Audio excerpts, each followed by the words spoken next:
short turnaround that some of the teams that played in the midweek have. However, we've lots to talk about and a very short amount of time to do it, so I'm going to get stuck right into it. I see people in the chat. Welcome everybody. Please do smash a like on the video. Thank you for being here. I'm not going to keep anybody late. 7:45, there I am without my sound off because I was rushing. I was rushing to be here for you guys because I didn't want to miss anything. And as I said, we don't have much time. Oh my goodness me, it's all happening. There we go, it's off, done. Okay, now, no more strange noises. I hope, unless the cats scream from from outside of the door. Bear with me just a moment, folks. Just a second.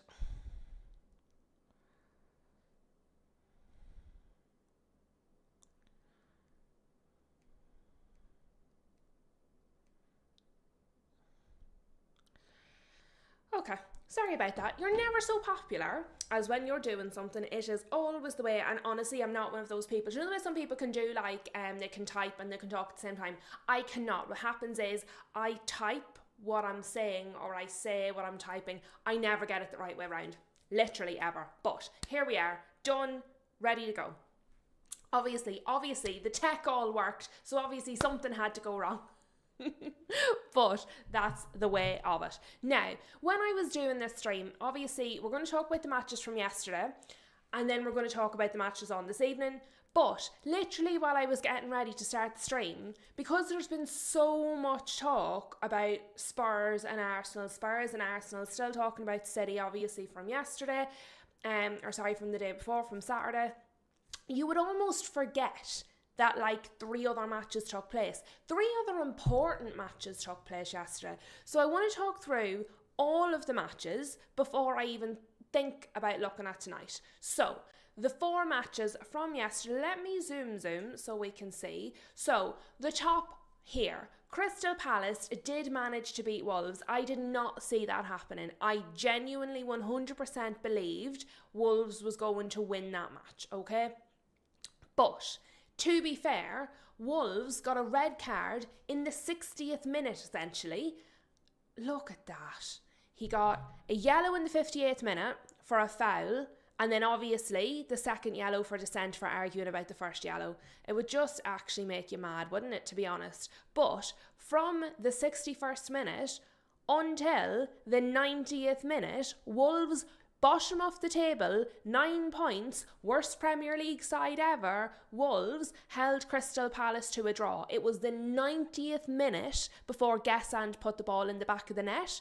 I would suggest that's a pretty bloody good performance by Wolves, and yet again, the result doesn't necessarily reflect how the match played out. So I just think it's not looking good for Crystal Palace. They're looking worse and worse. They'll be delighted. They've got the 3 points. But I mean, you have to feel for Wolves after fighting for that long to lose it right at the end. Another team that lost it right at the end was Nottingham Forest. Really and truly, Nottingham Forest not only could have drawn that game, they could have won that game and probably should have won that game. Liverpool, for the whole, basically for the whole first half, were not in the match at all. The whole first half, to me, was all Forest. Liverpool were at 6s and 7s. They didn't know what they were doing. They were all over the place. Genuinely, Forest looked by far and away the better team. I really thought in the first half, Forest were going to win that match. But when you get to half time, after all of those chances, and then it gets to then, and it's still 0-0 at half time, what you're thinking is, you're going to pay for that. Because we know no matter who the team is, when you get chance after chance, you don't put them away. What happens then is the other team normally come out and fight in the second half. Their manager gets a hold of them, their coaches get a hold of them, they give them the hairdryer treatment, they give them a talking to, and they send them back out. And Liverpool did come out in the second half a better team. Now, Forest didn't completely fall off. They still had chances. They were still very, very much in the match. But the first half felt quite one-sided. As you can see here, see the green here on top, that's Forest. There's the first half, and you can see it was basically, apart from a little spell here, it was basically all Forest. This is quite accurate because it was all attack. You see here then the second half, it's much more Liverpool, not as strong as the way it was when it was Forest. So you can see here they've had possession, but it was quite low. There was no dangerous attacks. They weren't doing much with it. Forest did still have some spikes, obviously even there towards the end. So I thought, to be honest, Forest were the better team, to be fair. And I think the least they deserved was a point. I actually think they deserve 3 points, and I think Liverpool should be very, very, very grateful for the 3 points they got. I also think they should be very, very grateful to Alexi McAllister, because not only did he get this goal, he did get the previous goal as well, the one that was chalked off because it went in off his elbow. Obviously the correct decision. Obviously, if you score with your hand, it's disallowed. It doesn't matter if it's intentional, it doesn't matter if it's the back of your arm, it doesn't matter at all. If the ball goes in the back of the net directly off a handball, it just doesn't count, regardless of the circumstances. So I do think Liverpool were very lucky to get the 3 points, and I also think they should be very, very grateful to Alexi McAllister for fighting till the very end, because the goal that was disallowed and this goal, very much major part of both of them. But, not only were Forest the better team, I actually think the offside was questionable. So obviously, the weekend would not be complete if we did not have a contentious refereeing decision, despite the fact that Chris Kavanagh was not working this weekend, which we know because it was reported. So let me zoom in here so we can all see, okay? So there you go. This was the first one. There it is coming off his elbow. Very clearly handball, no doubt about it. This here though, this one here, apparently, this big bulk of a Liverpool player, right in front of and clearly closer to the net than this little Nottingham Forest player that's hidden in behind him, was deemed by the VAR to be onside. I'll be honest, I think that's an absolute madness. I think that's completely insane. I do not care that the hair on his toe is offside. Maybe the Forest player has bigger feet. I don't know. But really and truly, this here, this being called as onside, to me, flies in the face of the purpose of the offside rule. I think we are at a point where the rule is defective. I would rather just delete it than continue to use it like this. It is ruining the game. I think what happened was that while by the letter of the law, what a horrible phrase, the referee made the correct decision, because there's the line, there's his toe hair. Okay, I understand that. I'm not saying the referee or the linesman or the VAR was wrong. I'm saying the rule itself is wrong. The rule is wrong. We've broken the rule. We've literally taken the simplest rule. This is the easiest rule in the whole of football. We've broken it. We haven't broken it. They've broken it. What are they doing? Look at, I genuinely believe, forget about the teams involved, this is an absolute disgrace. And see if United win from a call like this today.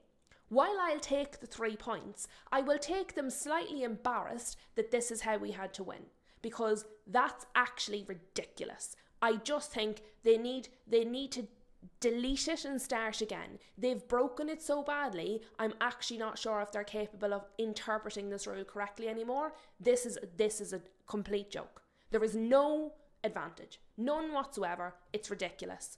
But look, other than my rant, the game did end 1-0 to Liverpool. Now, before we go on to the next match, let me see what you guys are saying, because there's loads of yous in the chat. There's loads and loads and loads of yous.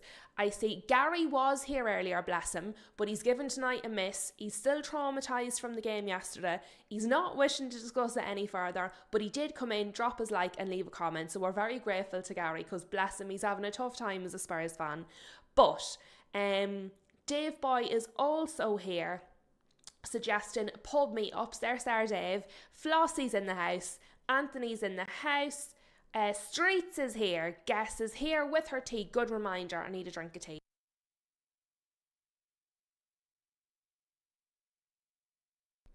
Let me see, who else is here? Flossie is saying hi to everybody. Everybody's having a chat. Ray Ray's in the house. Dave Boy says Forest were the better team. Ray Ray says Wolves were unlucky. Forest were unlucky and the better team. When Arsenal letting a 97th minute equaliser, those useless bottle jobs, nobody cares if they were unlucky or the better team. I think that's one of the downsides of being top of the league. I don't think you get the benefit. I think when you're last, when you're on track to be one of the worst ever teams, I do think it's unlucky. I think when you're in the relegation zone, it's unlucky. When you're not a threat to other people's teams, it's unlucky. It's easier to feel empathetic towards a team you don't perceive as a threat. I mean, for example, Spurs might not find these calls unlucky because it's good for their team. But no, I think when you're top of the table, I actually think when you're in the top 5, when you're in the Champions League spots, I think you lose the benefit of unlucky. I think it goes to bottle jobs and banter and that kind of a thing. I don't think there's anything too much in it. I do think when rivals perceive you as a threat, they're not going to be empathetic or say unlucky, if that makes sense. I think I've understood your comment correctly, but maybe I didn't. So let me know if I've gone off on a tangent there. Because it's possible. It is possible. It is Monday. I can't always be, on the ball on Monday. It's not a good day for us. Let me reread it and just make sure I haven't got completely the wrong end of the stick. Wolves were unlucky, Forest were unlucky and the better team. But when Arsenal let a 97th minute equaliser, those useless bottle jobs. Yeah, I think I've understood it. I do think I've understood it. Hopefully you understand my answer. King is in the house. Thank you for joining us, King. King says, what is my prediction for the Everton game tonight? I am going to give my prediction at the end of the video. So I'm going to go through the rest of these matches from yesterday and then I'm going to give kind of what I think might happen this evening. We're going to talk about Leitcha being injured again. We're going to talk about that. And then right at the end, I am going to give you my score prediction. 100%. So hopefully you'll stick with us that long, King, and then you will get to see it. Ray. Ray's having none of it. I think we should talk about Spurs getting robbed, says Ray. iNotes is in the house. Thank you for joining us, iNotes. It's nice to see you, wee friend. I haven't seen you in a little while. What else? Oh, I've scrolled too far. I have to just use this wee button because the scroller goes too far. Huge is in the house. Thank you for being here. Let me see. Who else have we got? Street saying Yarrow and Maguire back too. I'm worried. We are going to talk about that. Fozzie is in the house. Thank you for being here. Did I see how Henry is drained? Poor guy. Oh, Henry. As in Henry that goes on the football terrace. Henry Wright. Is that his surname? Henry Wright. I hope that's right. But yeah, to be fair, I think Spurs fans are having a really difficult time. I do think they're struggling, and I think they're actually in a genuine relegation battle, which I did not actually see coming at all. Dave Boy says, can't blame Gary for pulling a sickie after yesterday. To be fair, he came in and told on himself. Let me see. Fozzie is saying Spurs is driving their fans miserable. Spurs definitely are. They 100% are. And I'm actually going to talk about their manager, their new manager, their interim manager now for a wee second. I know, yeah. To be fair, Henry is not the only rival fan that is posing as an Arsenal fan this season. So the less said about that, the better. But yeah, Ray says fair. I did understand it. I don't think it's specific to Arsenal. I do think it's when you're doing better than other teams, you're not going to get sympathy. I just think that's all it is. I think there's that much noise around Arsenal this season, and I think, not you, Ray, but I do think there are some Arsenal fans that are maybe taking it a little bit personally, but obviously as a United fan, we did very well for most of my lifetime. I just think it's when you're doing well. That's it. So I always just take it as a compliment. Fozzie says, Lissandro was injured again. I hope not for long. He looked good and the new hair. Yes, he is injured again. Fozzie says, Tudor got sacked from Marseille and Juve twice, and that's it.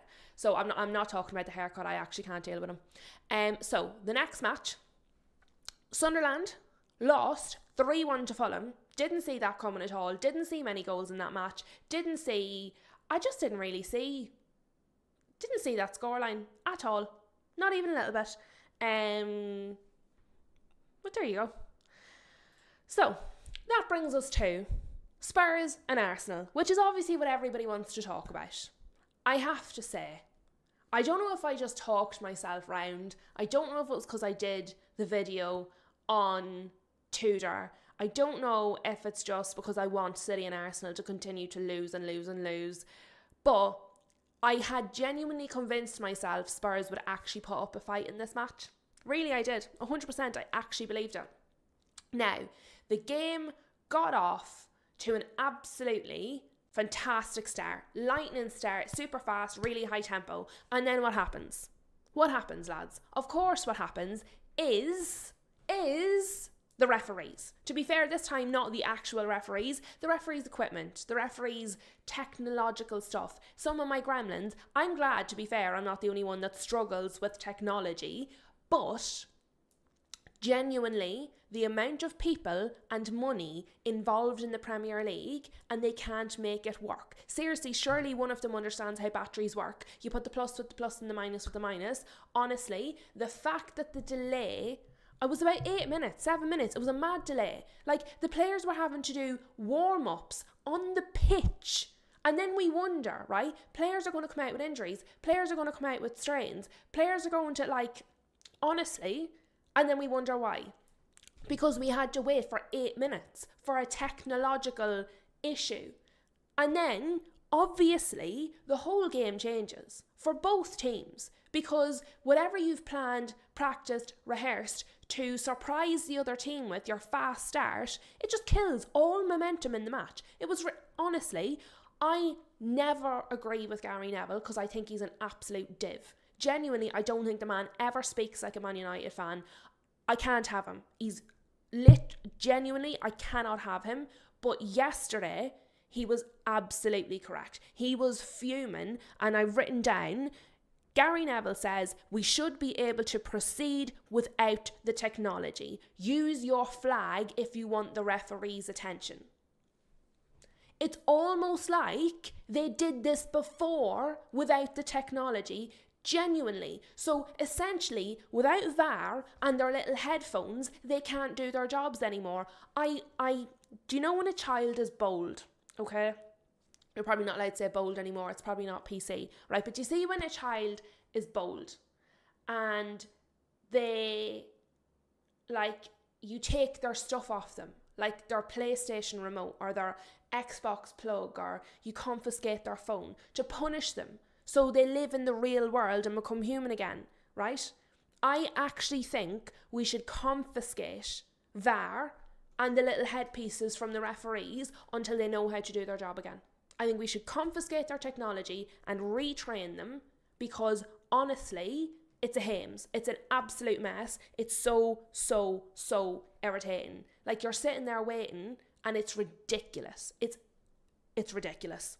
The only thing more ridiculous than this is the offside rule at the minute. Genuinely, all the rules can just get in the bin. Do you know what? Just put the rules in the bin. Just, honestly, start over. Kick the ball, there's the net. We'll start the rule book all over again. Burn it and start a new one because they've just wrecked this one. Honestly, they've wrecked it. But the match did eventually happen. Unfortunately. But look at them all there. They're so happy. And you want to know, right? One of the things, Ray, apologies, because you're actually quite nice for an Arsenal fan, to be fair to you. But This is what my brother sent me. I've told you all before, my brother's an Arsenal fan, okay? This is what the little git sent me today. Now, I don't know if I'll be able to, right? So he saw that he got the notification from my video on YouTube. Next of all, I get a message on WhatsApp. This is what the message is on WhatsApp. This is what he's sending me. Is it going to play? It's not going to play. No, it's not going to play. Obviously, right, well, that's good. What it is, it's a little gif of Mikel Arteta just shaking his head. Just Mikel. If anybody ever wonders why I dislike Arsenal, it's because of my little brother. It's also because of Arsene Wenger, but my brother just keeps the rivalry alive. But let me see what you guys are saying. I feel like I went off in a bit of a rant there because I was talking about the referees again. Right, what did you guys say? God, you have lots to say in there. Let me see. Give me just a second. Bear with me. Sorry, guys, I'm very not put together today.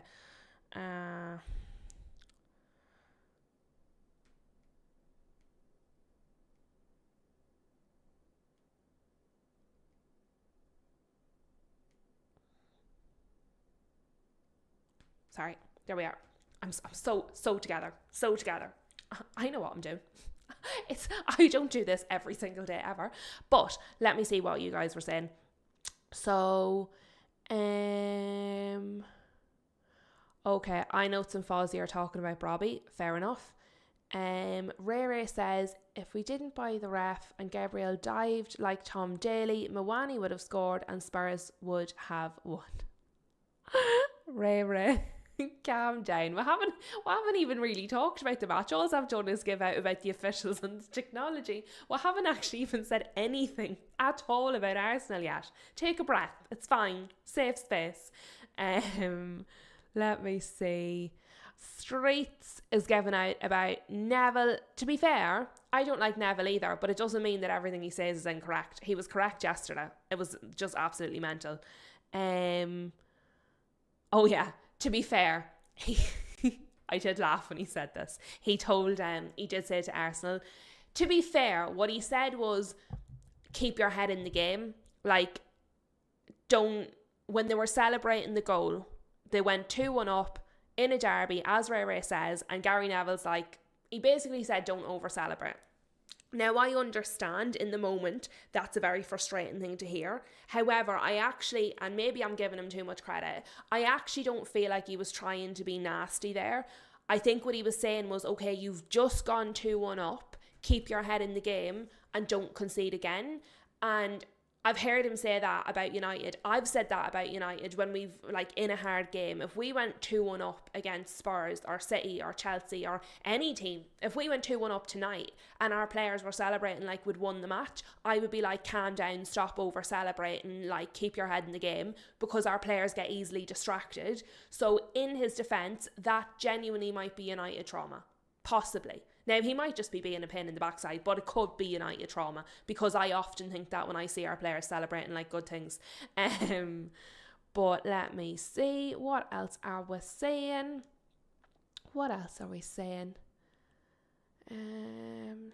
I notes is saying he needs to learn the Everton chants. Come on now, not tonight. Ray. Mike should be broadcast around the stadium with a tiny delay to bleep player swear words. Boom. Love it. Ray. Arteta isn't a particularly likeable chap. To be fair, either is my brother. I think maybe that's why he likes him. Let me see. Fozzie said, I'm surrounded by rivals in my family and friends. I can't catch a break. But Fozzie, you are Arsenal as well, aren't you? So tonight in the chat, you and Ray, you've got each other. You can do it. What else? I know it says, just like my nephew being an Arsenal fan, the apple fell far from the tree. What else are we saying?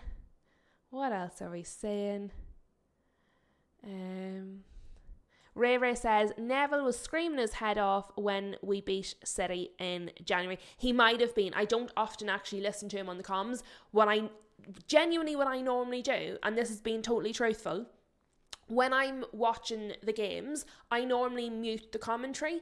And say if it's a United game, I might have the likes of the United stand or somebody in the background. So I'll actually have a watch along on YouTube playing and I watch the match and I don't actually have the live commentary on. If it's a case that it's a rival team playing and it's not United, I'll often watch the watch alongs on Don Hassam's channel. So I'll listen to Don Hassam and I'll be in the chat there and I'll watch the TV, but I'll have the commentary muted. So I don't actually often listen to Gary Neville. It just happened yesterday I was listening to him. And whether we like Gary Neville, don't like Gary Neville, think he's good, think he's bad, his point stands. It was ridiculous that the technology wasn't working and they should have been able to continue without it.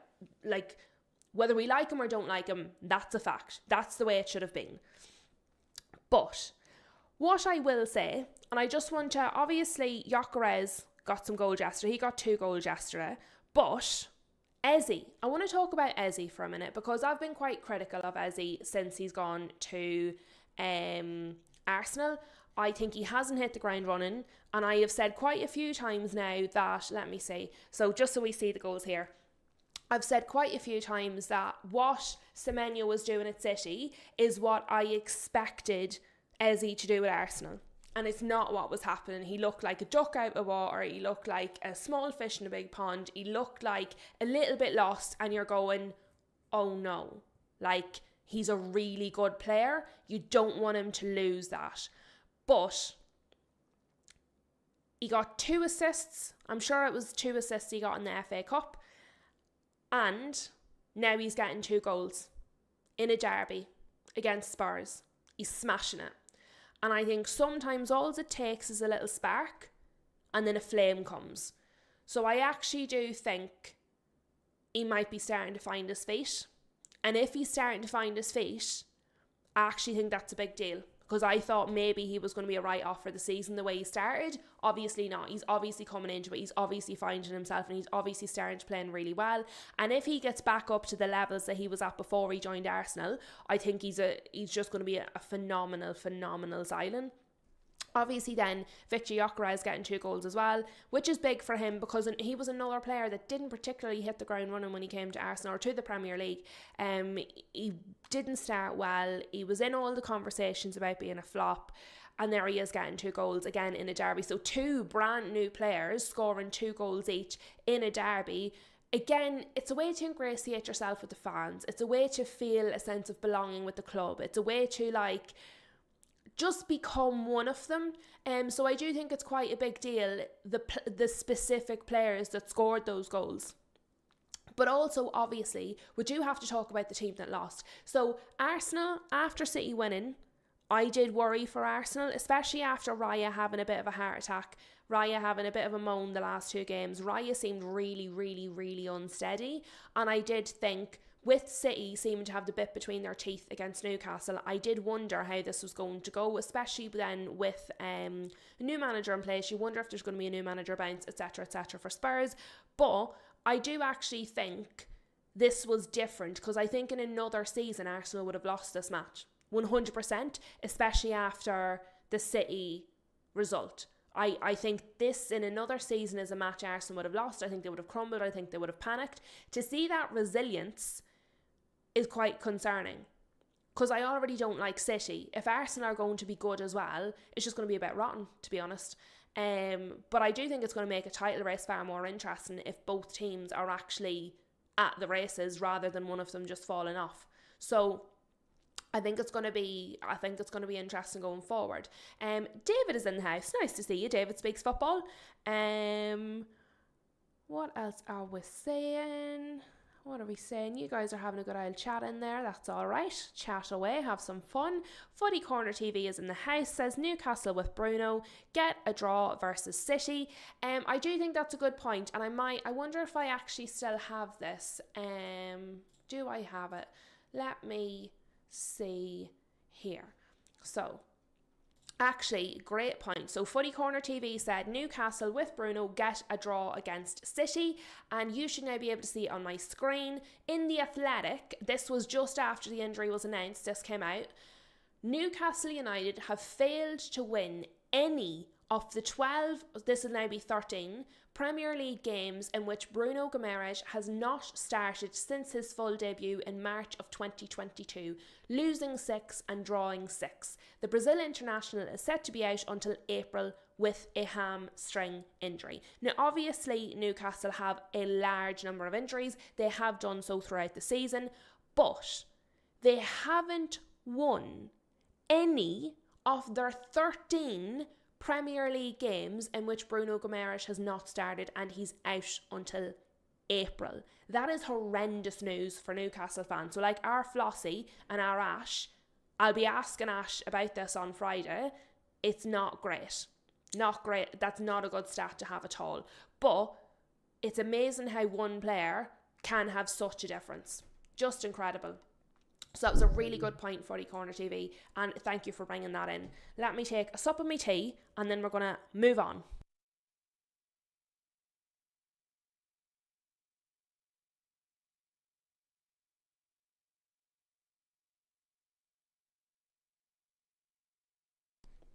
Now.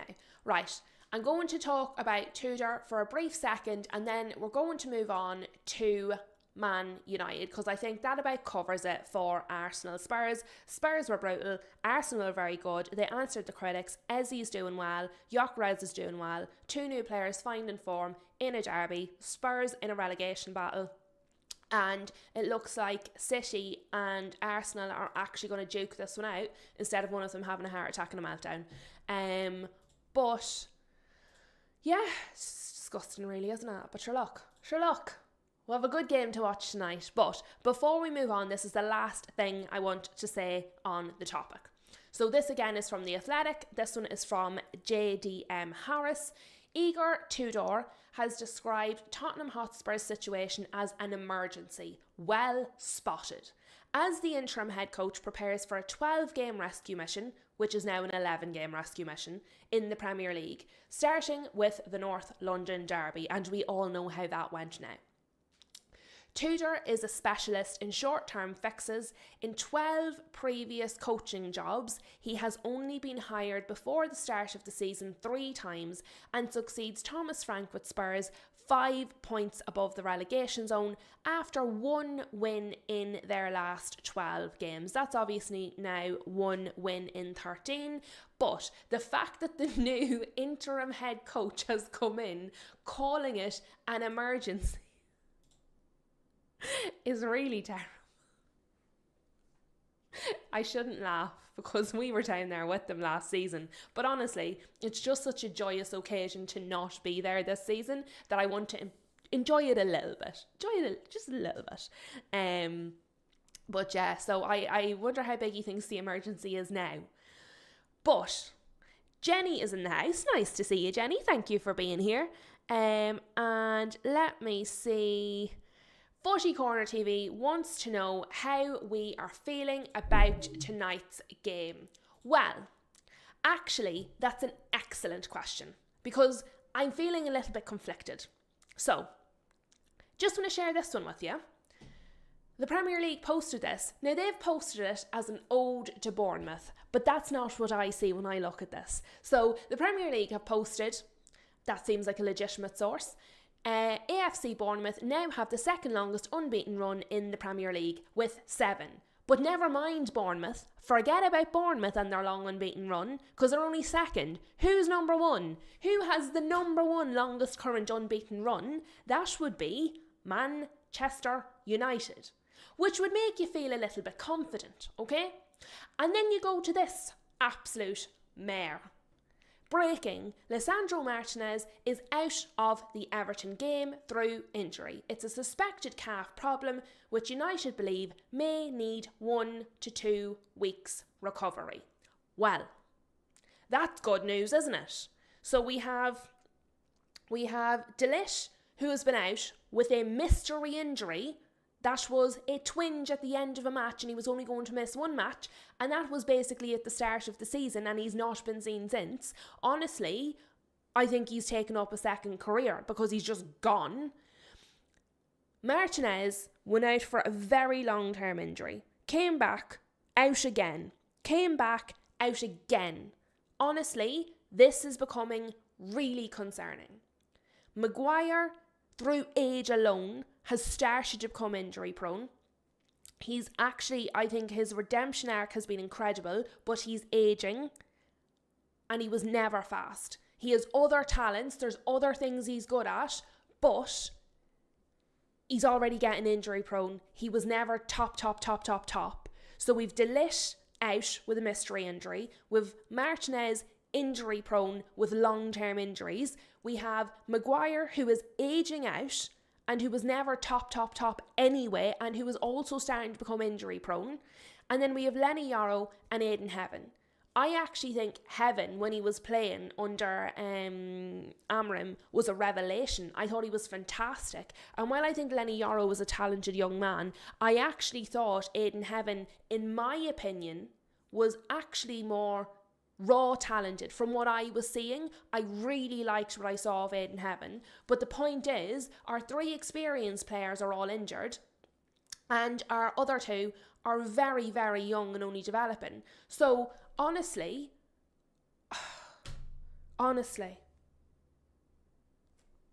I get lost for words with my club because I just think they're an absolute shambles. And we did nothing in January, by the way, knowing this.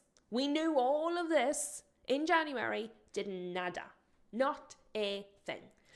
But we are playing Everton tonight. We are away. We have been doing well. We are on an unbeaten run.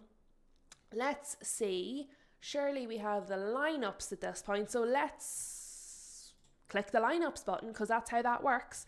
I'm going to go to United first. So we have Sene Lammens in goal. Luke Shaw, who's having a miracle season in the lead up to a World Cup. Incredible. The poor man is not going to be fit next season though, is he? Let's be honest. Maguire obviously is stepping in because Maguire is moving across with Martinez being out, and then Yoro was stepping in. Hopefully he has a great game. He's certainly capable of it. Dalot starts again over Mazraoui, which I cannot understand. Manu and Casemiro in the midfield. What are we going to do next season without Casemiro? Who is going to start next to Manu? This man is irreplaceable. He's absolutely irreplaceable. Forget Bruno. Casemiro was irreplaceable. And then we have Cunha, Bruno, Diallo, and do you know what? I don't know why they put Diallo here. He has come out and publicly said that he prefers to be called Ahmad. He prefers Ahmad. He has said that on numerous occasions. I don't know why they don't just change it to Ahmad. And then up top we have Mbumo, which means Sesko is not starting, which means the only change, I believe, is Yoro, and that's forced through injury, if I'm right. But yeah, interesting. This is going to be interesting. Very interesting. Actually, see, when I look at the lineup, I'm already starting to feel confident. I am talking myself rounds. Ridiculous. But Jordan Pickford in net for Everton. Then they have James Garner, who obviously used to play for Man United. Tarkowski, Keane, Branthwaite. How do I say that name? I'm sorry. I'm not trying. I'm going to call him Tim. I'm not being rude. I can't pronounce. Eregbunam? Eregbunam, is that right? Tim. My friend Tim. Idrissa Gueye, Armstrong, Dewsbury Hall, Ndai, and Barry. No, this one's Ndai up here. Is this guy I can't pronounce? Yeah, you have to watch out for all of them. You have to watch out. Lads, I don't know if anyone remembers Man United's last game against Everton. I mean, those of us who do remember are slightly traumatised. There you have it. 10 men Everton beat us 1-0. So we have to watch all of them because apparently we can't be left to our own devices, and we certainly can't make the mistake of getting confident. What I will say is I think we'll win. I hope we win. I think it's going to be a really, really, really difficult, hard game. I think it's going to be a fight. I think there's going to be cards. I think there's going to be goals. I hope it's going to be exciting, and I hope at the end we come out on top. I think it could be something crazy. like 3-2. I think it could be absolutely nuts. I really think it's going to be a big score. I think it's going to be something like 2-2, 3-2. United, obviously, hopefully. I'm not in any way overconfident, but I'm looking forward to what I hope is going to be a really good game, and hopefully us creating some space here at the top. So obviously we spoke about City and Arsenal up there together at the top already. Aston Villa are falling off a cliff. They're absolutely falling off a cliff. United and Chelsea are here on the same points. A draw would put us a point ahead of them. If we win tonight against Everton, it takes us 3 points clear of Chelsea, and we'll have played the same amount of games, so we will be 3 points clear of Chelsea, and we will be in 4th spot. We'll also be 3 points ahead of Liverpool, which we need. With 3 of us there on 45 points, we absolutely need to win. We need 3 points. We must get 3 points. Whatever it takes to win, that's what we have to do. I wouldn't say I'm overconfident, but I believe we can do it, is where I'm at. More or less where I'm at. But let me see what you guys... Yes, Streets, Garner right back. They're doing all sorts with players these days. Let me see what you guys are saying, because we've talked about so much this evening, and I don't want to miss what you guys are saying. Let me see. Dave Boy is talking about cuddling Scousers, and honestly, I'm not sure I want to know where that where that started from. Street says, I'm worried about Yarrow. Martinez will be fine, just unlucky. I'll be honest, Street, I don't think it is unlucky. He's had too many of them now. I don't think it is unlucky. I think it's a pattern, and I think we need to start seeing these patterns earlier in players. If we had seen this pattern early enough in Martial and Shaw, we would have moved them on far more efficiently. When we like a player, and maybe you're right, and if you are, you can come back and say you told me so. But I think when we start to see this pattern with a player of injury after injury after injury, we need to act before it's too late. And we've another Luke Shaw on the books. We can't afford another Luke Shaw, another Mason Mount, another Anthony Martial, another injury-prone player that we're paying to be in the injury room. And at the moment, that's Martinez. I love Martinez. I love his attitude. I love his ability. He's been fantastic from he's come back this season. But honestly, he's injury prone, and I've grave concerns. I don't think he is going to be okay. But funny enough, on Yarrow, the other side, I'm not worried about Yarrow. I'm aware of him. I think Yarrow's done overall quite well. I think Heaven's a bit ahead of him, but I don't think that means Yarrow's terrible, if you get what I mean. I don't actually think Amram was handling him very well, if I'm being honest. Let me see. Streets is saying at least this time it's no knees, it's his calf. Fair enough. Let me see. Footy Corner TV says Martinez seen what Shaw does. There you go. When the rivals are calling it, we need to be worried. Let me see. Oh yes. The real Jenny and the real iNotes are both in the chat. The pretender is not here. Pretender is not in the house. Yes, Footy Corner, his name is Timothy. Jenny says, you think we can be confident. Excellent, Jenny, and I hope you are correct. Good stuff. That's what we like, dear. That is the spirit, Jenny. Good stuff. And you know what? Jenny's a Liverpool fan, and here she is with the right kind of attitude for us. Good stuff. Love it. Only the best people come into my chat, because I just block everyone else. I don't care if it's only a small group, once it's a good one. Quality over quantity every single time. What else are we saying? Is it a recurring hamstring? Do you know what it is? It does seem to be different things. And I know to saying at least Harry Maguire is fit. But you know what? I know you're probably saying that a little bit tongue-in-cheek, a little bit banter. Maybe you're not, but knowing you normally are having a little bit of banter. But actually, yes, at least Harry Maguire is fit. First of all, Harry Maguire is a very good player. He's a very competent player, and he is a leader on the pitch. He's very good to have on the pitch, and I think he's done very well. He's also an aerial threat, so not only is he a good defender, but he's a threat, and I think he's someone good to have alongside Eleni Yarrow if he needs a bit of confidence, if he needs a bit of a talking to. I think Harry Maguire is a good person for doing that. My problem with Harry Maguire is he's aging out, and he is becoming injury prone, something he never was in his previous years. So at least he is fit. because if he wasn't, we would have had Heaven and Yarrow against Everton, and that would have made me confused and concerned. I would have been feeling everything. I would have been so concerned I was confused. Honest to God, lads, it's not happening. Oh, I know to saying, Lou, we have Tossin. I wouldn't make fun of any other defender. That is fair. That is fair. I can't say much about that. Street says, Truth doesn't get enough respect. He doesn't. And you know what? I think it's a long-standing thing. And sometimes when people get so used to making fun of a player, even when it's not true anymore, they continue to do it. And that's how we ended up losing Scott McTominay. I was one of the people who was vocally against selling Scott McTominay at the time we were selling him. Now everybody's like, oh, we shouldn't have sold him. And I'm like, well, I tried telling yous. But because he had already had that reputation, because we were playing him in a position that wasn't his position. Like, look at Bruno when he was playing as a midfielder. McTominay is not a midfielder. He's not. He's an attacking midfielder. Two completely different things. We were misusing him and Fred didn't help the situation. But anyway, that's a whole other story. We're going to go down the road. Lads, it's 13 minutes to kick off. We have to go. Ray says he suits the physical game, which is where this season's football is heading. Correct and right, Ray. Thank you so much for joining me, folks. I do not know if I will be doing a stream tomorrow. I will put an update on the community page whether I'm going to be live tomorrow or not. So just keep an eye on there and obviously have your bell notification set to all so you know if I do go live tomorrow. If I'm live, it'll likely be 7:30 the normal time, but I will keep you guys updated.